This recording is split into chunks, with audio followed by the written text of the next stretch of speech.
Let's find out how to understanding your feelings. Hi, let me ask you something.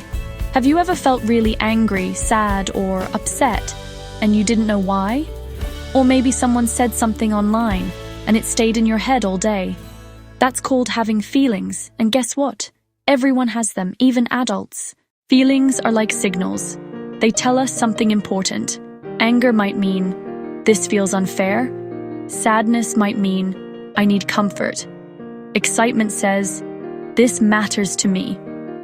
Feelings are not bad, but what we do with them really matters. When we spend a lot of time online, watching videos, chatting, gaming, our feelings can get bigger and faster. Someone ignores your message. Someone disagrees with you. Someone says something unkind. Your heart beats faster. Your face feels hot. That's your body saying, pause. Here's a simple trick.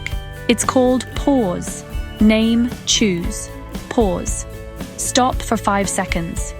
Take one deep breath. Name.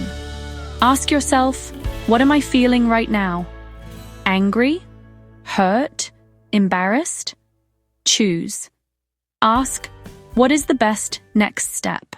With parents, try this sentence. I'm feeling upset and I need help. You don't need perfect words, you just need honest ones. With teachers, you can say, I'm finding this hard today. that's not being weak, that's being responsible. With friends, remember this. You don't have to reply when you're upset. It's okay to say, I need a break right now. real friends understand.